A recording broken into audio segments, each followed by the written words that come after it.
I thought I was finally getting myself together, and then one conversation with my ex knocked me right back to the start.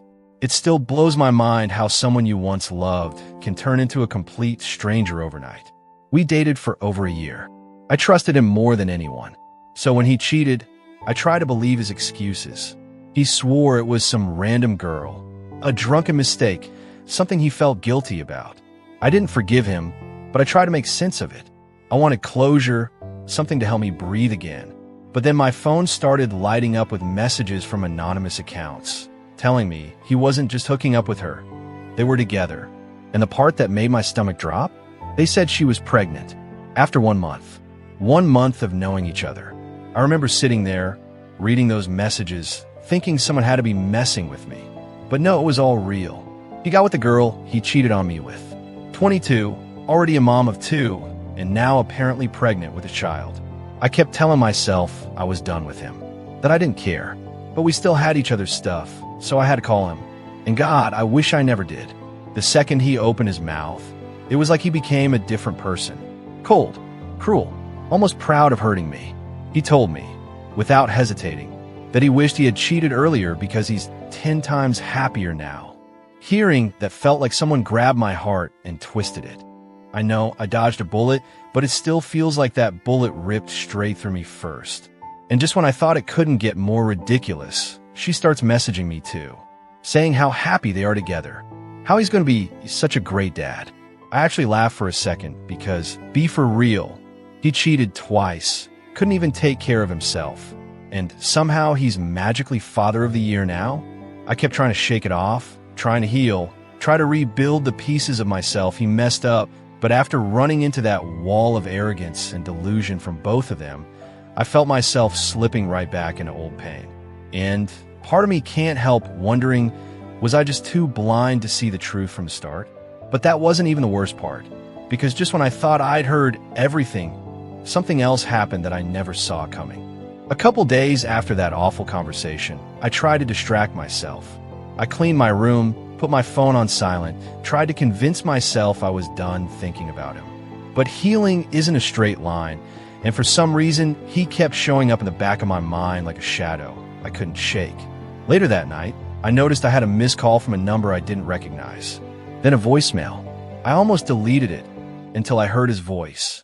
He sounded stressed. Not angry, not cocky, not the guy who told me he was 10 times happier. Just shaky, like he was trying not to panic. He mumbled something about needing to swap our stuff sooner rather than later, and how things were complicated right now. Then the call cut off. For a moment, I actually thought, stupidly, that maybe he was calling to apologize. Maybe he finally realized how horribly he'd treated me. But that hope evaporated fast, because not even an hour later, I got another message from his new girlfriend. Except this time, it wasn't bragging. It was a rant, long, messy paragraphs accusing me of trying to ruin their relationship. She said he told her I was obsessed, that I'd been trying to get him back, that I was jealous of her happy little family. My jaw actually dropped. I hadn't spoken to him except about picking up my things. And somehow, he twisted that into me chasing him. It was surreal, like watching someone rewrite my life while I was still living it. When I replied, calmly, just asking her to leave me alone, she screenshotted it and sent it back with, "See, this is what he meant. You can't let go." I had no idea whether scream or just block everyone and disappear. I wanted to believe she was just insecure or confused or brainwashed. But deep down, I knew exactly what was happening. He was feeding her lies the same way he once fed them to me. Charming, twisting, manipulating, doing whatever it took to protect himself. And honestly, realizing he hadn't changed at all hurt more than the cheating itself. I tried to stay composed, try to remind myself that none of this was my fault.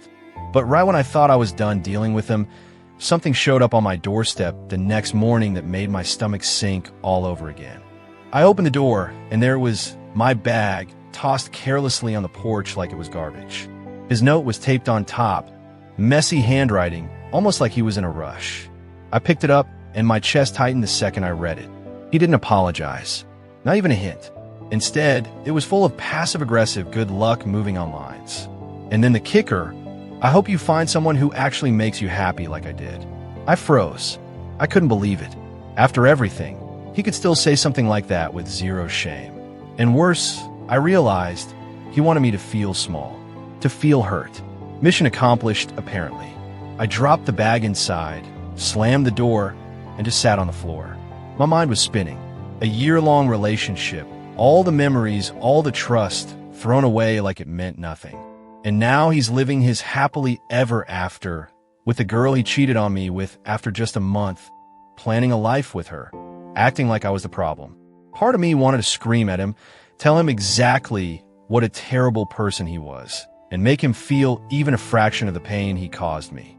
But another part, the stronger part, I hoped, knew it wouldn't fix anything. It wouldn't undo the betrayal. It wouldn't erase the way he made me feel small and worthless. I felt trapped in this loop of anger and heartbreak. And then my phone buzzed again. Another message from her. This time, it wasn't about them being happy. It was something that made my blood run cold. She sent me a screenshot of a conversation between him and her months before he even told me anything. Planning things, joking about getting it over with. It was like someone had shoved a knife straight into my chest and twisted it. And in that moment, I realized the real betrayal was far deeper than I'd ever imagined. I didn't know it yet, but the next step would completely shatter any control I thought I had over the situation. I stared at that screenshot for what felt like hours. The jokes, the plans, the way he treated it all like it was nothing, it hit me like a ton of bricks.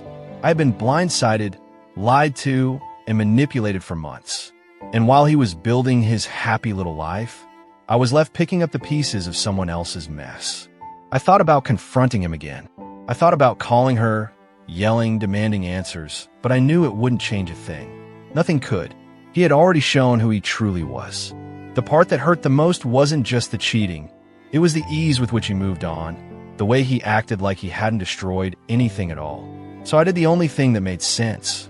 I blocked both of them. Phone, social media, everything. I gathered my things from his place, left them in a neat pile, and walked away without looking back. I didn't yell, I didn't cry in front of him. I just left. And as I finally shut that door behind me, I felt something I hadn't felt in a long time. Control. It wasn't happiness. Not yet, but it was mine. He could have his 10 times happier life. I would have mine, built from scratch, without anyone trying to dictate my worth or my feelings. Sometimes I still think about the way he smiled when he told me he wished he'd cheated sooner. Sometimes I wonder if I should have handled it differently. But then I remind myself, I survived it. I walked away, and that counts for something. Anyways, that's the end of my story. I know it's messy and painful, but I hope it shows that even when someone tries to crush you, you can still take back your power. Make sure to subscribe to Reddit Cheating Stories for more videos like this, and I'll catch you in the next one.